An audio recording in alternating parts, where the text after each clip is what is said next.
여러분 지난 한 주간 평안하셨습니까? 우리 오늘도 우리 변함없는 하나님 앞에 같이 예배드리겠습니다. 먼저 신앙 고백합니다. 전능하사 천지를 만드신 하나님 아버지를 내가 믿사오며 그 외아들 우리 주 예수 그리스도를 믿사오니 이는 성령으로 잉태하사 동정녀 마리아에게 나시고 본디오 빌라도에게 고난을 받으사 십자가에 못 박혀 죽으시고 장사한 지 사흘 만에 죽은 자 가운데서 다시 살아나시며 하늘에 오르사 전능하신 하나님 우편에 앉아 계시다가 저리로서 산자와 죽은 자를 심판하러 오시리라. 성령을 믿사오며 거룩한 공회와 성도와 서로 교통하는 것과 죄를 사하여 주시는 것과 몸이 다시 사는 것과 영원히 사는 것을 믿사옵나이다. 아멘. 네, 이 시간 우리 같이 우리 하나님을 찬양하겠습니다.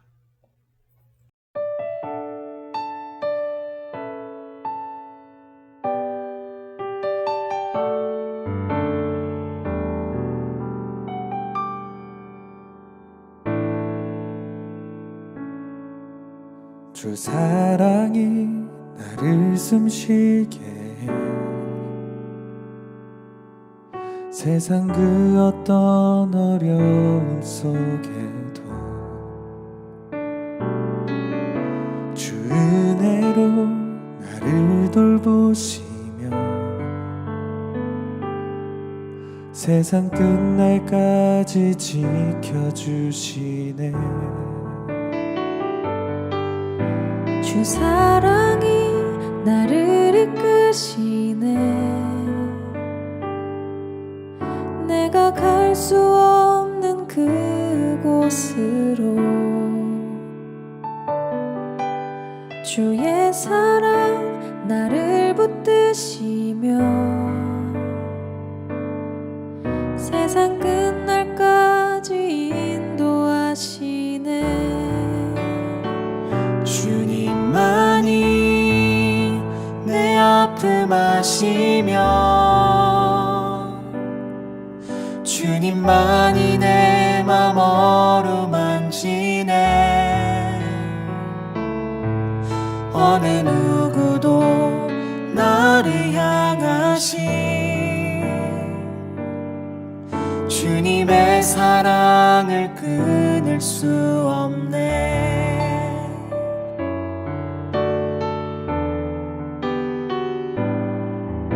주 사랑이 나를 이끄시네.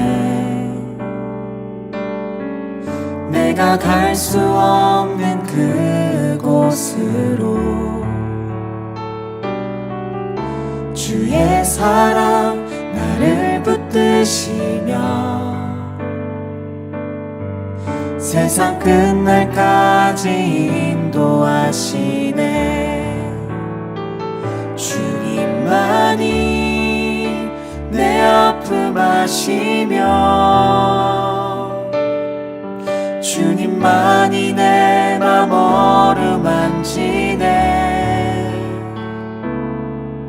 어느 누구도 나를 향하신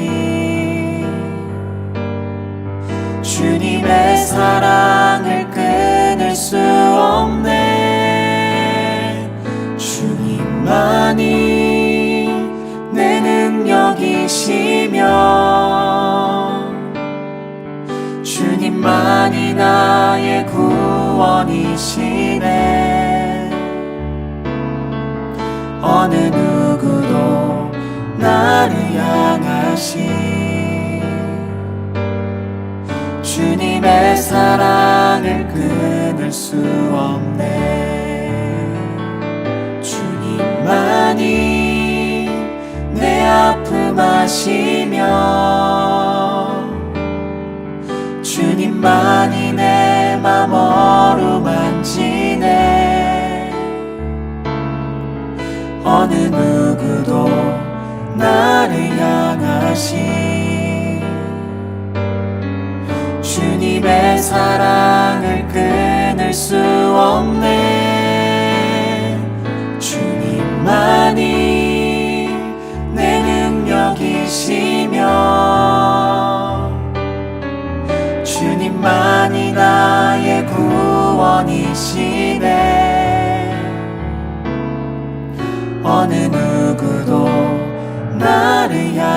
향하신 주님의 사랑을 끊을 수 없네. 어느 누구도 나를 향하신 주님의 사랑을 끊을 수 없네.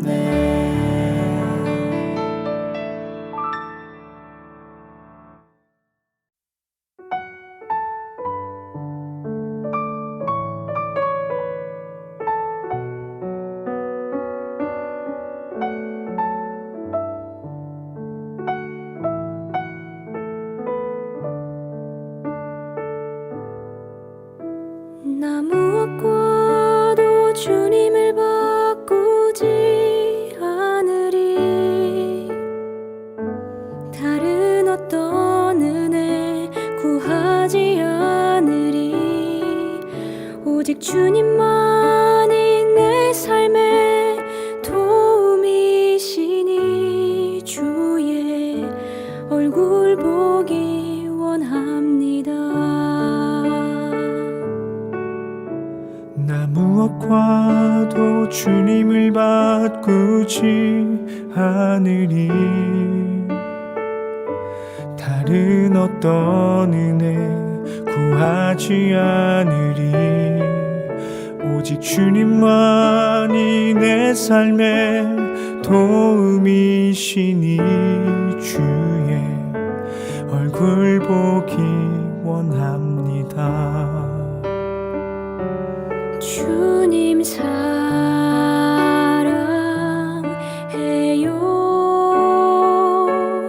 온 맘과 정성 다해 하나님의 신실한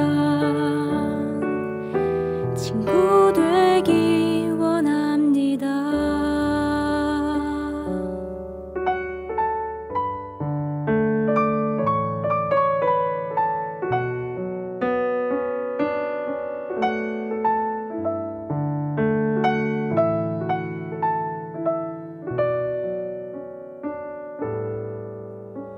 나 무엇과도 주님을 바꾸지 않으리. 다른 어떤 은혜 구하지 않으리. 오직 주님만이 내 삶의 도움이시니 주의 얼굴 보기 원합니다. 주님 사랑해요.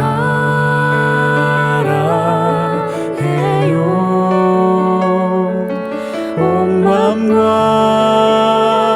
정성 다해 하나님의 신실한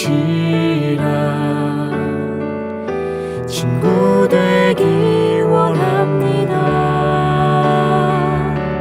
주님 사랑해요.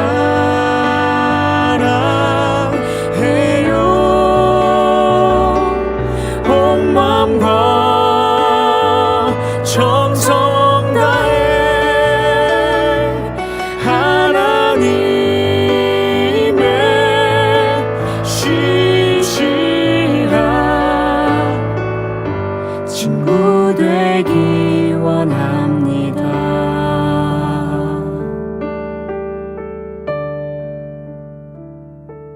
주께서 주신 모든 은혜 나는 말할 수 없네. 내 영혼 즐거이 주 따르렵니다. 주께 내 삶 드립니다.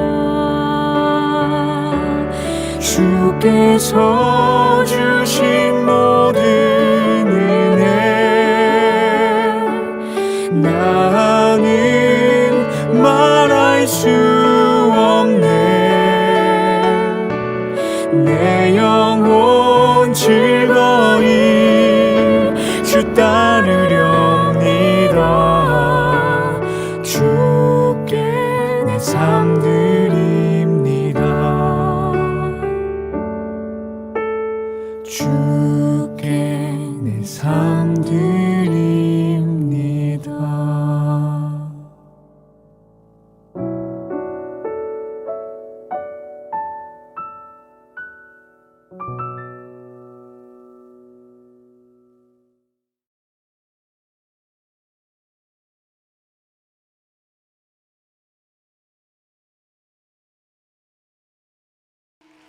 나의 영원하신 기업 생명보다 귀하다. 나의 갈 길 다가도록 나와 동행하소서.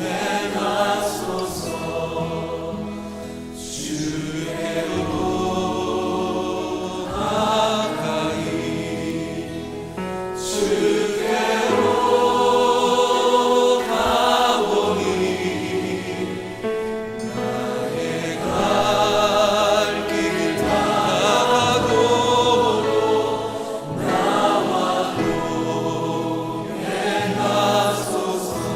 세상 부귀 안일함과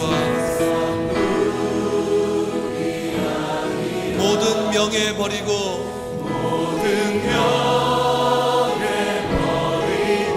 험한 길을 가는 동안 나와 동행하소서.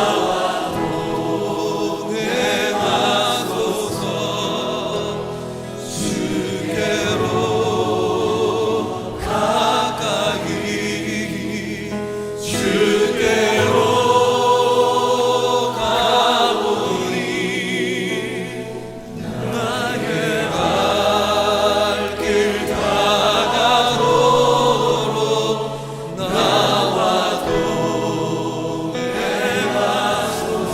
어두운 골짜 지나가며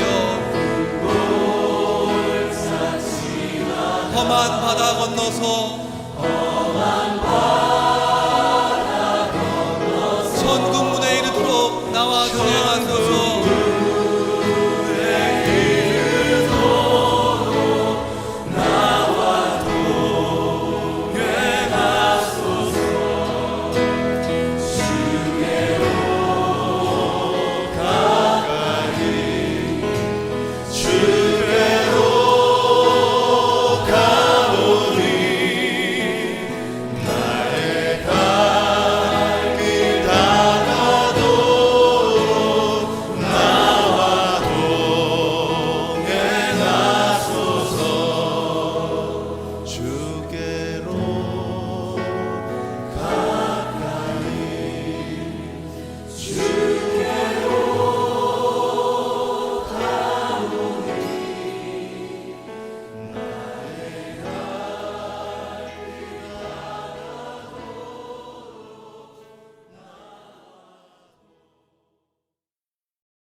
이제 우리 하나님 앞에 같이 기도하는 시간을 갖습니다.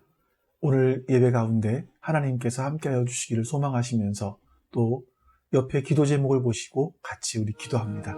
기도하겠습니다. 아버지 하나님 감사합니다. 선하신 주님께서 우리 가운데 함께하시고 우리에게 주의 은혜를 베풀어 주시옵소서. 하나님의 선하신 뜻이 하나님 오늘 우리 가운데 너무 넓게 해서 주님 역사해 주시옵소서. 그렇게 우리 주 하나님께서 우리 가운데 베풀어 주시는 우리가 우리는 넘어져도 그 사랑 영원하네.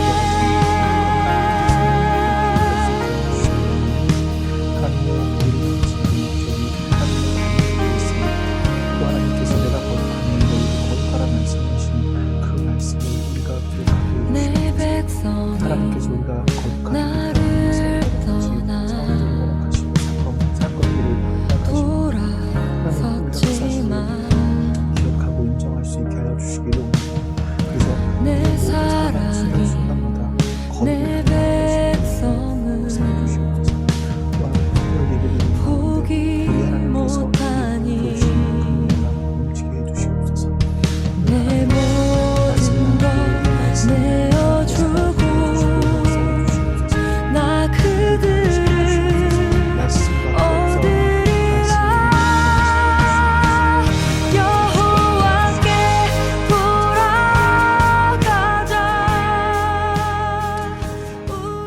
좋으신 하나님 감사합니다. 오늘도 주께서 우리와 함께하여 주셔서 이렇게 하나님을 예배할 수 있게 하여 주시니 감사합니다. 하나님의 은혜를 잊지 않게 하시고 하나님께서 우리를 향하신 그 목적, 우리가 거룩하여지기를 원하시는, 내가 거룩하니 너희도 거룩하라 말씀하시는 그 하나님의 음성을 기억하며 살아갈 수 있게 하여 주시옵소서. 오늘도 주의 도우시는 은혜가 우리 예배 가운데 함께하여 주셔서 우리로 하나님으로 예배하게 하여 주시기를 원합니다. 감사드리며 우리 주 예수 그리스도의 이름으로 기도하옵나이다. 아멘.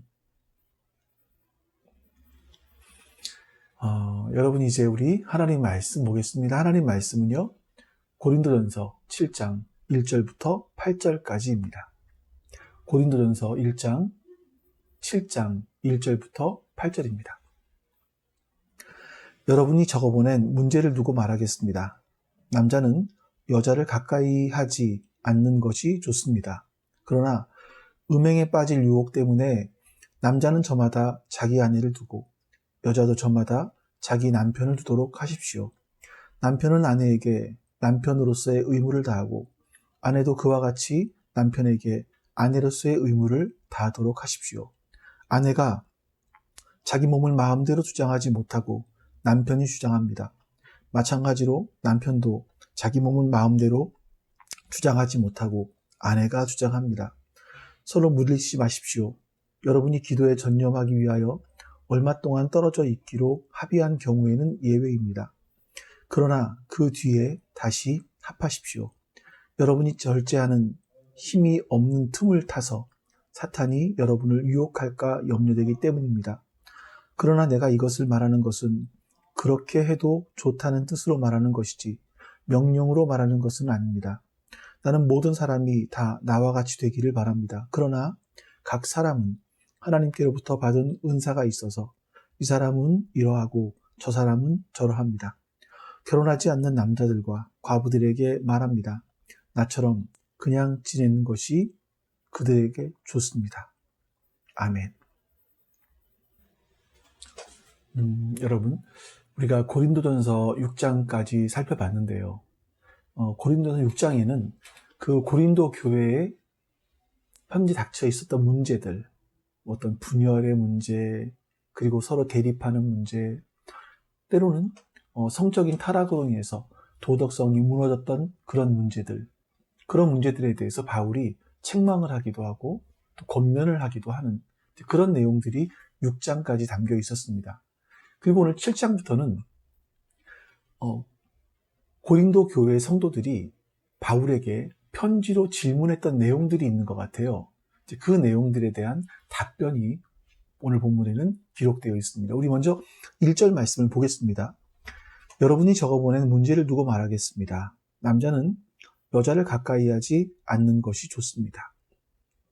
자, 언제인지는 모르겠지만 고린도 교회 교인들이 어떤 자신들이 신앙생활을 해가면서 궁금했던 부분이 있었던 것 같아요.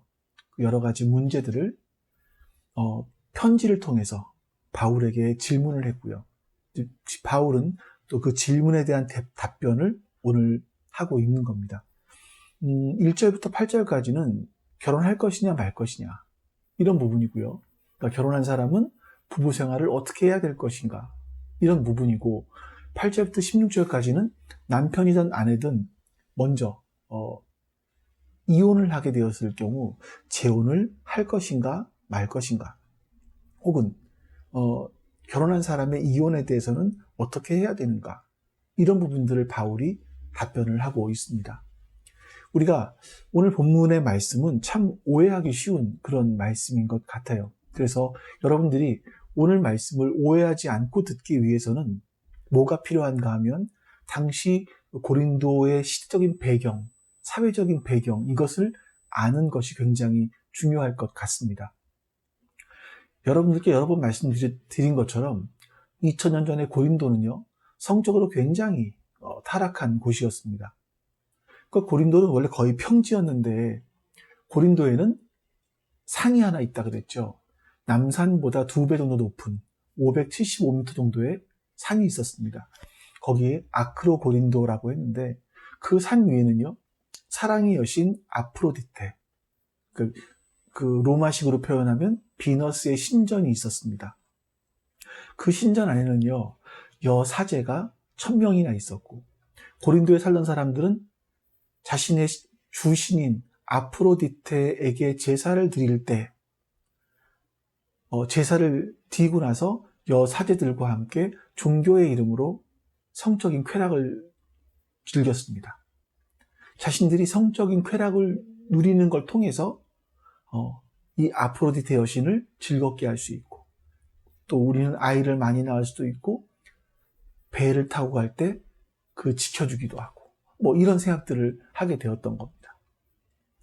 그런데 고린도 교회 성도들 역시 어떤 이런 성적인 타락으로부터 자유롭지 못했습니다. 그 이유가 뭘까를 생각을 해보면, 바울 이전에는요, 바울 같은 경우를 보면 바울은 자신이 이전에 알고 있었던 지식들, 갖고 있었던 위치, 이런 것들을 다 배설물로 여긴다, 다 버렸다, 그리고 그 위에 복음을 받아들인 거로 되어 있습니다. 바울은 그렇게 말하죠. 근데 이 고린도 교회 교인들은요, 자기가 중심이었죠. 그래서 자기가 생각하는 고린도의 철학 사상과 또 거기다가 복음을 접목시킨 겁니다. 그러니까 당시에 고린도, 로마, 그리스 지역에 있는 헬라 문화권에는요, 이 두 가지의 부정적인 사상들이 사람들에게 영향을 많이 미치고 있었는데, 첫 번째는 영지주의입니다. 그러니까 영지주의라는 것은 영적인 지식이라는 의미예요. 그 사람들은요, 신은 우리의 영혼을 창조했고, 악마는 우리의 몸을 창조했다. 근데 우리의 영혼이 이 악마의 창조물이 몸에 갇혀있기 때문에 고통을 받고 있는 거다. 그래서 우리에게는 영적인 암, 영적인 지식들이 중요하다. 이거를 깨달았을 때 이 육체에 갇혀있는 고통에서 탈출할 수 있다. 이렇게 말을 하는 거예요. 그러면서 영은 너무나 고귀한 것이고 육은 아무런 쓸모도 없다. 이렇게 주장을 하는 거죠. 이러다 보니까 두 가지 극단적인 반응이 나타나는 겁니다. 한 가지는 영혼의 순결성을 지키기 위해서는 우리 육체가 원하는 건 다 거부해야 된다. 그래서 극단적인 금욕주의로 빠졌습니다. 뭐 고기를 안 먹기도 하고 또 결혼을 안 하기도 하고. 참 또 반대로는 육체의 본능을 따라서는 무슨 짓을 해도 영혼에는 어떠한 영향도 미치지 못한다. 그래서 이런 굉장히 쾌락주의가 발달하게 되기도 했죠. 그래서 영지주의에 의해서 금욕주의, 또 하나는 쾌락주의, 이 두 가지 사상이 나타나게 되었습니다. 또 하나가 에피큐로스 철학자라고 말씀드렸죠. 이 에피큐로스라는 사람은요, 인간을 철저하게 물질과 물질의 결합이라고 생각을 했습니다. 인간의 죽음이 뭡니까? 물질이 해체되는 것밖에 없는 거예요. 근데 사람들은 이 인간이 이 물질과 물질의 결합이라는 걸 알지 못하고 마치 무슨 대단한 존재라 되는 것처럼 죽음에 대해서, 삶에 대해서 불안감을 느끼기도 하고 두려움을 느끼기도 한다. 이거죠. 그렇기 때문에 인간은 이 죽음에 대한 불안감, 삶에 대한 불안감, 두려움, 여기서 벗어날 수 있는 길은 그냥 그 생각을 잊어버릴 수 있도록 쾌락을 즐기는 것밖에 없다.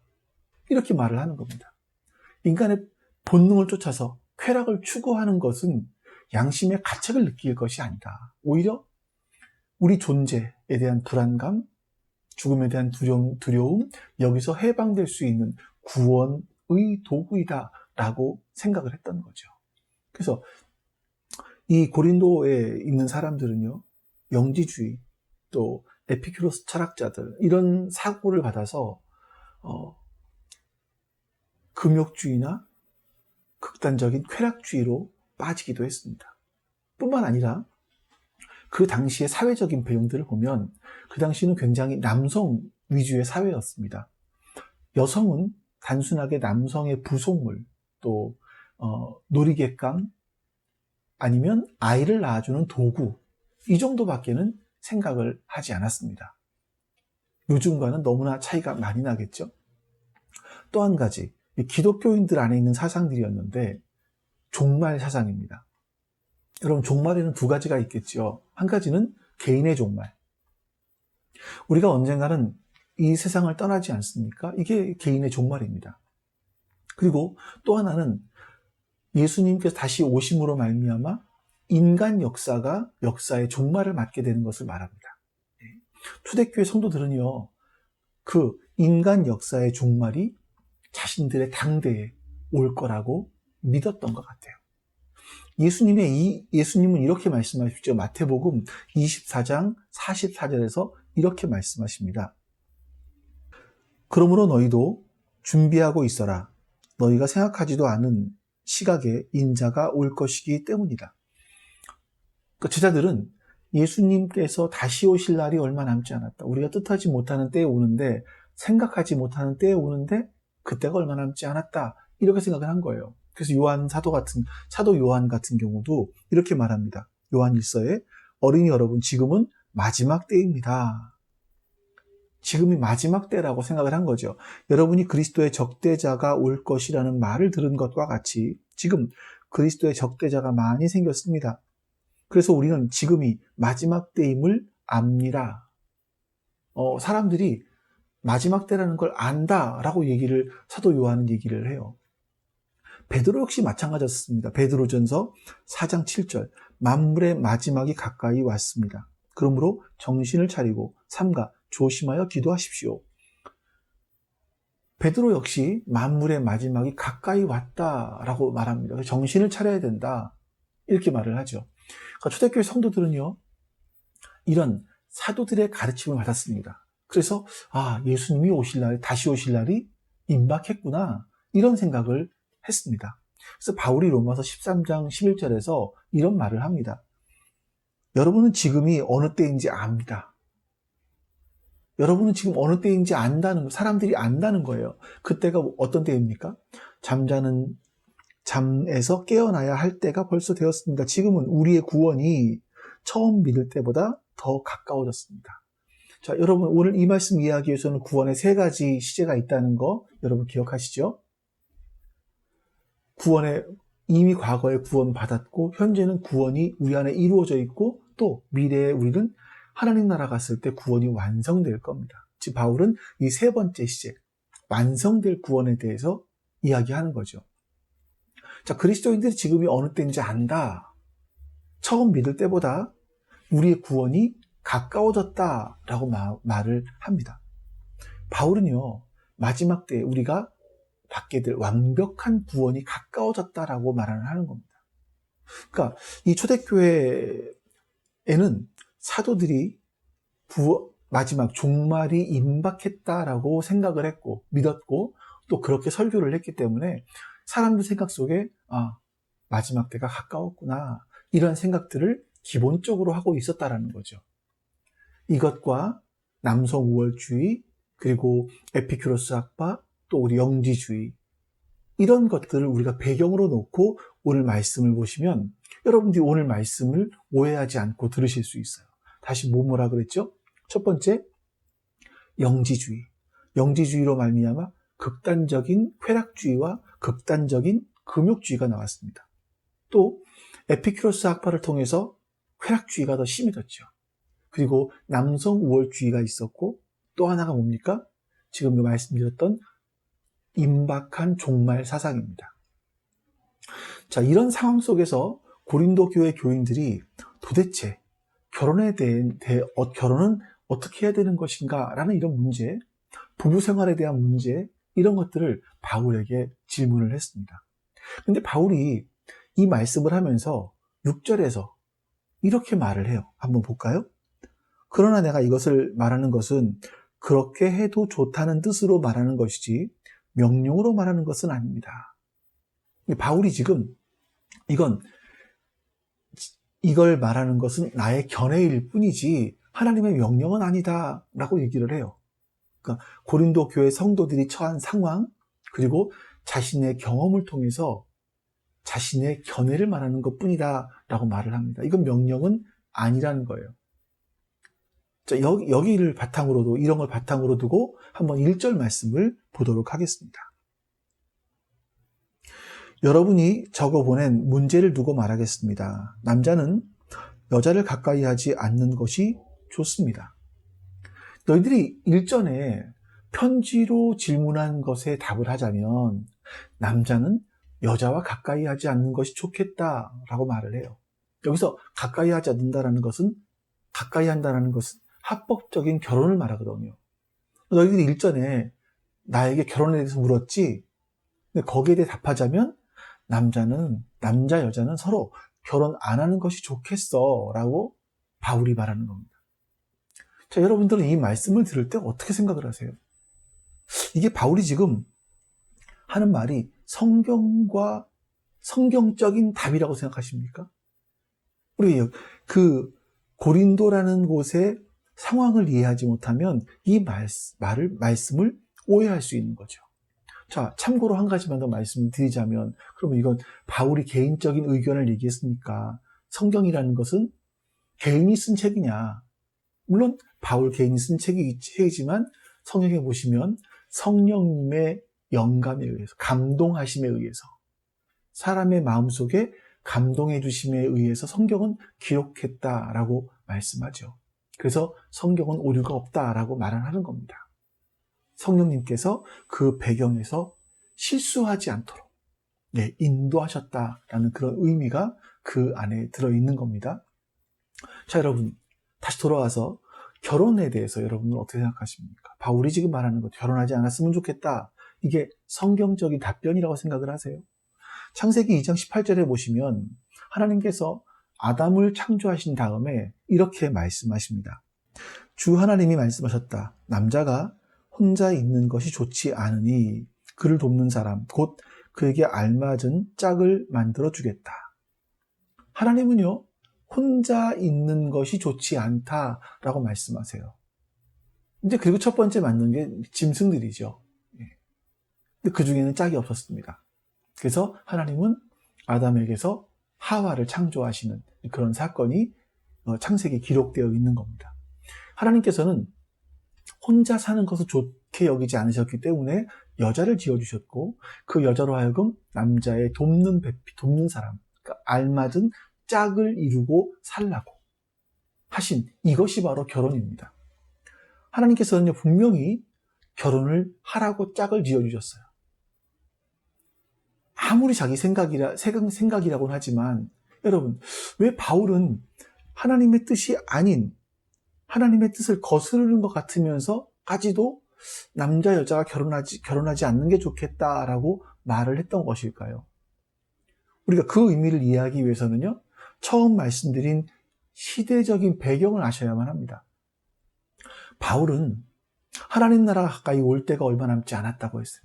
믿었습니다. 그래서 가까운 시일 내에 세상이 끝날 건데 우리가 그 날을 준비하는 게 좋지 뭐 굳이 결혼까지 하냐.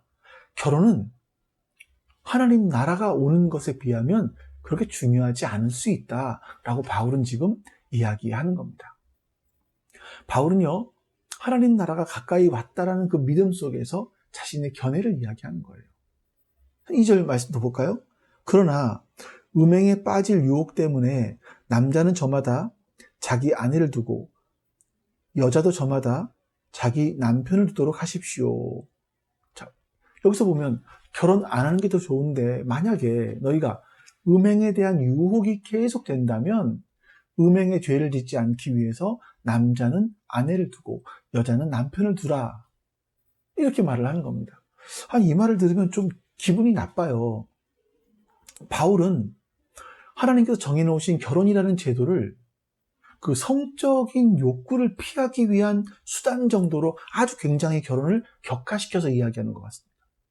그럼 여러분, 하나님께서 남자와 여자를 창조하시고 결혼하게 하신 것이 단순하게 남자가 여자가 음행을 피하기 위해서 만든 것인가요? 그렇지 않죠. 창세기 2장 24절에 이렇게 말씀합니다. 그러므로 남자는 아버지와 어머니를 떠나 아내와 결합하여 한 몸을 이루는 것이다. 결혼은요, 둘이 한 몸이 되는 겁니다.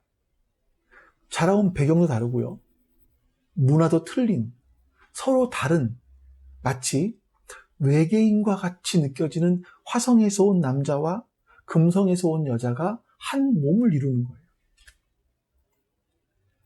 왜 이렇게 할까요? 한 몸을 이루기 위해서는 내가 먼저 오래 참아야 되고, 내가 먼저 자기 유익을 구하지 말아야 되고, 뿐만 아니라 내가 먼저 상대방에게 무례히 행동하면 안 됩니다.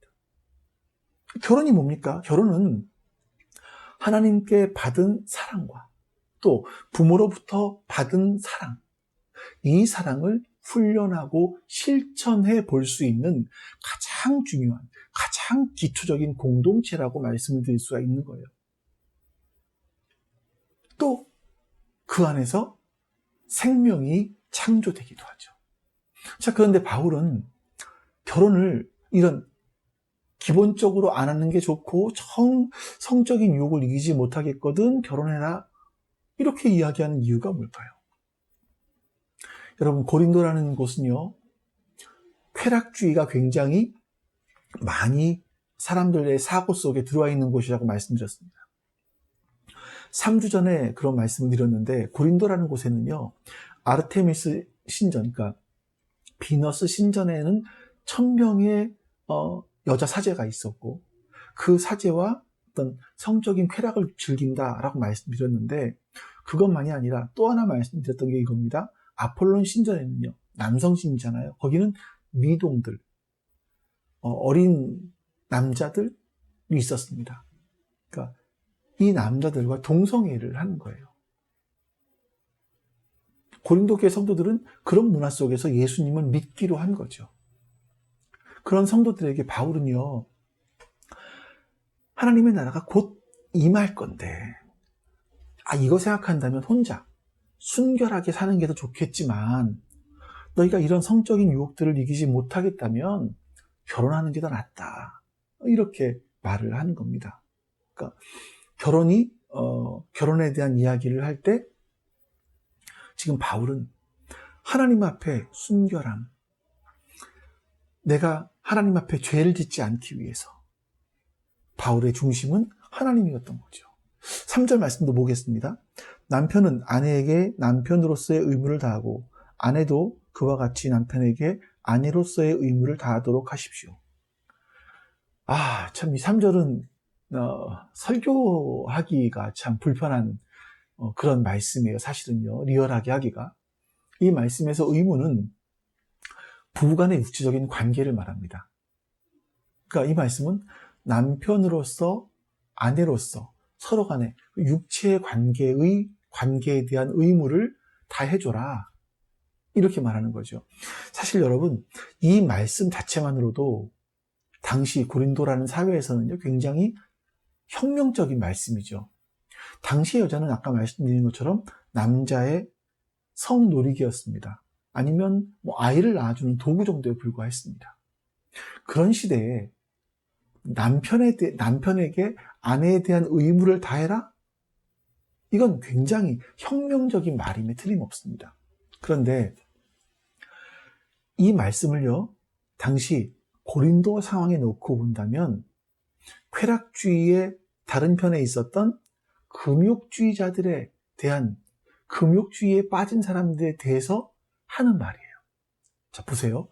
결혼하고 살고 있었습니다. 그러다가 아내가 남편이 금욕주의에 빠졌어요. 극단적인 금욕주의에 빠졌어요. 그래서 이 남녀 간의 결혼 생활, 부부관계를 불결하다고 생각하기 시작을 하는 거죠. 근데 바울은 지금 그런 사람들에게 너희는 서로에게 의무를 다해줘야 된다, 육체의 의무를 다해줘야 된다라고 말을 하는 겁니다. 4절 말씀 볼까요? 아내가 자기 몸을 마음대로 주장하지 못하고 남편이 주장합니다. 마찬가지로 남편도 자기 몸을 마음대로 주장하지 못하고 아내가 주장합니다. 극단적인 금욕주의에 빠져서 남편과 잠을 자는 것 자체를 거부하던 여성들에게 내 몸은 너만의 몸이 아니다 라고 말을 하는 거예요. 남편에게도 남편의 몸 역시 남편만의 몸이 아니다 라고 말을 하는 거죠. 자신들의 몸을 서로를 위한 헌신의 도구가 되라. 그래서 부부는 한 몸을 이루어야 한다 라고 바울은 지금 말하고 있는 겁니다. 하나님께서 남자와 여자를 서로 만나서 남자와 여자가 서로 만나서 한 몸이 되어 부부가 되어서 한 몸이 되는 것. 한 몸을 이루게 하셨잖아요. 이게 얼마나 중요하고 얼마나 소중한 것인지 하나님은 이런 부부를 통해 부부가 되어 한 몸이 되는 것을 통해 소중한 생명이 이 땅에 태어나게 하셨습니다.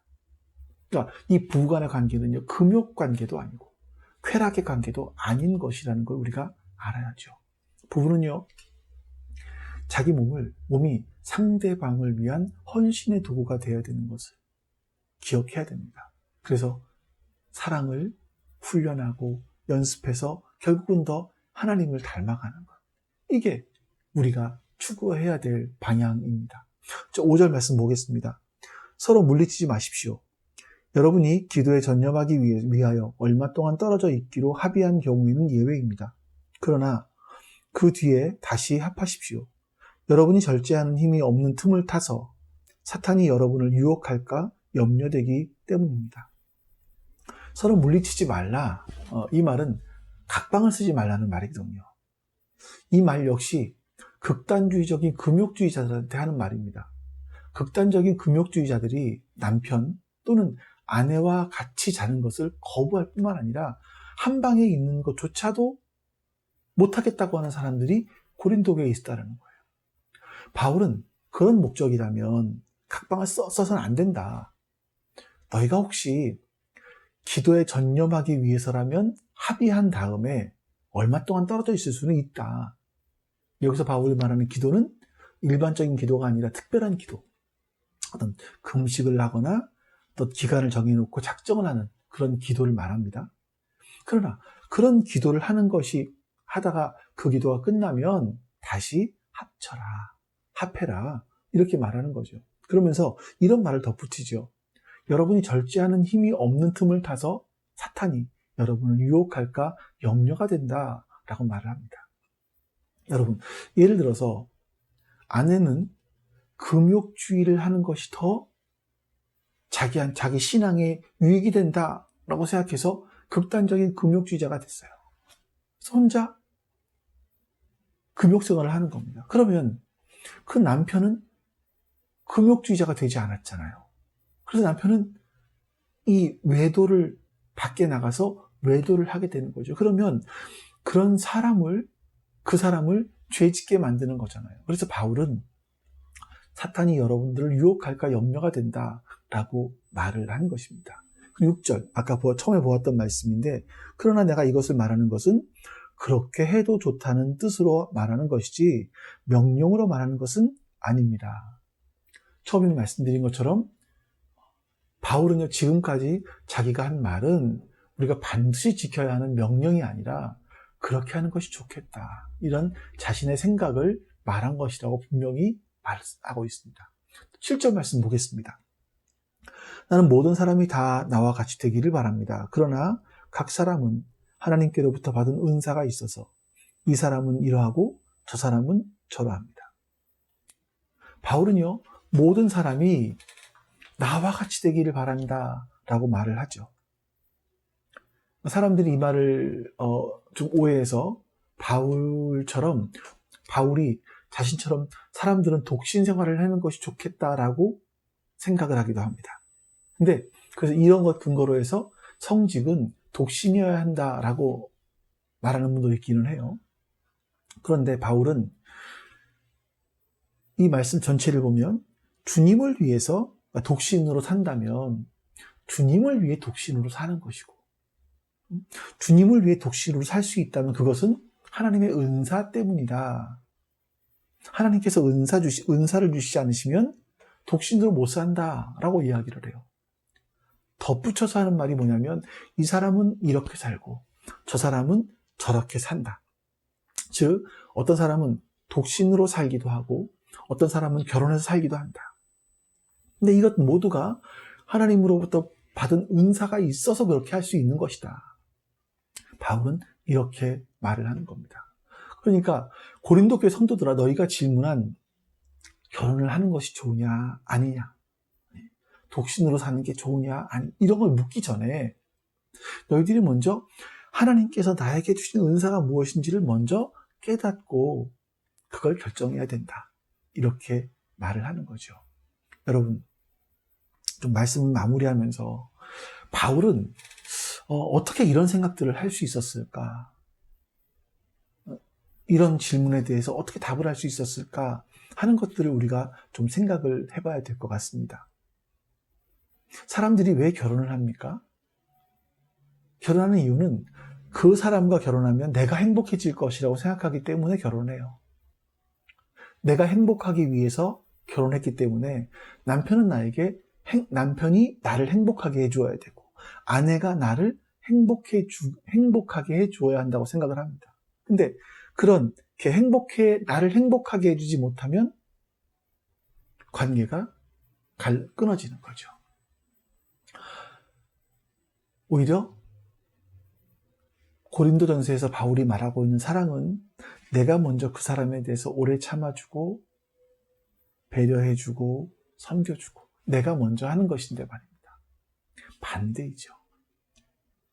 자, 마찬가지로요. 고린도 교회 교인들이 결혼을 해야 되느냐, 쾌락주의를 선택해야 되느냐, 아니면 금욕주의를 선택해야 되느냐, 이런 부분에 대해서 사람들은 그것이 신앙이든 뭐든 자기에게 유익이 된다라고 생각을 했기 때문에 그런 결정을 하는 겁니다. 근데 여러분, 바울을 잘 보세요. 바울은요, 자신에게 무엇이 더 유익하냐, 나에게 무엇이 더 유익하냐, 그것이 자신의 행동을 결정하는 것이 아니라 자신의 행동, 자신의 사상, 자신의 언어를 결정하는 가장 중요한 이유는 하나님이었습니다. 하나님의 나라 가까이 왔다. 그러니까 결혼하지 말아라. 그러나 여러분, 혹시 하나님 앞에서 순결을 지키지 못할 것 같으면, 죄를 지을 것 같으면 결혼해라. 이렇게 말을 하는 거죠. 바울은요, 모든 것의 중심이 하나님이었다는 겁니다. 자, 그럼 보세요, 여러분. 바울이 이렇게 말하며 살아갈 수 있었던 이유가 뭐겠습니까? 제가 곰곰이 생각을 하다가 바울은 왜 그랬을까 생각하다가 떠오른 말씀이 빌립보 3장에 있는 말씀이에요. 3장 8절부터 9절 상반절에 보면 바울은 이렇게 말을 합니다. 그뿐만 아니라 내 주 예수 그리스도를 아는 지식이 가장 고귀함으로 나는 그 밖의 모든 것을 해로 여깁니다. 나는 그리스도 때문에 모든 것을 잃었고 그 모든 것을 오물로 여깁니다. 나는 그리스도를 얻고 그리스도 안에 있는 사람으로 인정받으려고 합니다. 이스라엘 사람들이 하나님의 백성으로 인정하는 조건이 세 가지가 있었다고 해요. 첫 번째는 할례 받았느냐, 이거였고요. 할례 받은 아브라함의 자손이냐, 이거였고, 두 번째는 율법을 따르고 있느냐, 율법을 준수하느냐, 이거였고요. 세 번째는 하나님을 사랑하느냐, 이거였습니다. 근데 바울은 이 세 가지 조건들을 다 충족하는 그런 사람이었어요. 그래서 이스라엘 사람들에게서 야, 이 사람은 진짜 하나님의 사람이다, 이스라엘 백성이다 라고 인정받는 사람이었던 겁니다. 근데 예수님을 알고 나서 보니까 이렇게 사람들에게 인정받는 것이 자신에게는 다 아무 쓸모가 없고 오히려 해가 되었다. 왜냐하면 예수 그리스도를 발견하고 보니까 예수님을 아는 것이 가장 중요하다는 것을 알게 되었다는 거죠. 그래서 자신이 이전까지 유익하다고 생각해왔던 모든 것들을 오물로, 배설물로 생각을 하고 버렸다라고 말합니다. 이제는 자신이 사람들에게 인정받고 싶은 것이 아니라 그리스도 안에 있는 사람으로 하나님께 인정받고 싶다라고 말을 해요. 여러분, 바울은요, 유대인의 최고 명예인 바리새인이요. 바리새인이라는 인정을 사람들이 받았습니다. 그는 당대의 최고의 석학이라고 불릴 만한 가말리엘의 수제자였어요. 근데 바리새인이라는 인정도, 가말리엘의 수제자라는 인정도 다 가치가 없는 거예요. 바울은 이스라엘 사람들에게 뛰어난 율법 선생이라고 인정을 받았지만 그것도 가치가 없다고 생각하는 거예요. 왜냐하면 나는 그리스도인이 되었기 때문에 유대인들, 사람들로부터 비난을 받았지만 그래서 자신이 지금까지 수고하고 노력해서 사람들로부터 받은 인정들을 모두 상실했지만 불평하지 않습니다. 왜냐하면 이제는 더 값진 그리스도를 발견했기 때문에. 여기서 한 단계 더 나가요. 10절부터 11절 말씀 보겠습니다. 내가 바라는 것은 그리스도를 알고 그분의 능력을 깨닫고 그분의 고난에 동참하여 그의 죽으심을 본받는 것입니다. 왜 죽으심 못 받습니까? 그 다음에 그리하여 나는 어떻게 해서든지 죽은 사람들 가운데서 살아나는 부활에 이르고 싶습니다. 여러분, 바울 사도가 하나님 때문에 살아갔던 것은, 하나님이 이유가 되어 살아갔던 것은 예수님을 닮아서 예수님처럼 부활에 이르고 싶었기 때문이다 라고 고백을 해요. 그래서 바울은 자신에게 유익하던 것은 해로 여겼고 뒤에 있는 것은 잊어버리고 앞에 있는 그 하나님께서 자신을 부르신 그 부름의 상을 쫓아서 부름의 상인 부활을 이루기 위해서 예수님을 따라가며 예수님을 알아가는 그런 삶을 살았던 겁니다. 여러분 기억하십시오. 우리도 이런 바울과 같은 그런 하나님이 이유가 되어 살아가는 그런 삶을 우리도 살아갔으면 좋겠습니다. 우리 같이 기도하십니다. 옆에 있는 기도 제목을 보시고 같이 기도하시고 오늘 말씀 가운데서 하나님께서 여러분에게 주신 그 말씀 마음에 간직하고 또 그렇게 살겠습니다 고백하면서 우리 같이 기도하겠습니다. 아버지 하나님 감사합니다. 선하신 하나님께서 오늘 우리 가운데 함께 하시고 주님 은혜를 풀어주시옵소서. 하나님께서 우리의 모든 것이 되시기에 우리 하나님을 따라갈 수 있도록 도와주시옵소서. 하나님께서 우리의 모든 삶을 주관하시기에 하나님을 따라갈 수 있도록 주님 은혜를 주시기를 원합니다. 하나님의 선하신 하나님을 인자하십니다. 하나님을 자비하십니다. 그 하나님 나의 아버지이십니다. 내가 잊지 않게 해주시옵소서. 그 하나님을 따라 살아갈 수 있도록 주님 도와주시옵소서. 그 하나님의 은혜가 나에게 넘칠 수 있도록 주님이 역사해 주시옵소서. 우리 하나님께서 우리 안에 부어주시는 그 은혜가 우리 안에 넘치게 해주시기를 넘어져도 그 사랑 영원하네. 역사하시는 주님께서 우리의 마음과 생각을 주셔서 땅에 일어날 수 있도록 도와주시기를 그 주님께서 우리가 오늘 보고 나를 주시고 그 주님께서 우리 가운데 내 백성이 나를 떠나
주 예수 그리스도의 이름으로 기도하옵나이다. 아멘. 하늘에 계신 우리 아버지여, 이름이 거룩히 여김을 받으시오며 나라가 임하시오며 뜻이 하늘에서 이루어진 것 같이 땅에서도 이루어지이다. 오늘 우리에게 일용할 양식을 주시옵고 우리가 우리에게 죄진 자를 사하여 준 것 같이 우리 죄를 사하여 주시옵고 우리를 시험에 들게 하지 마시옵고 다만 악에서 구하시옵소서. 나라와 권세와 영광이 아버지께 영원히 있사옵나이다. 아멘.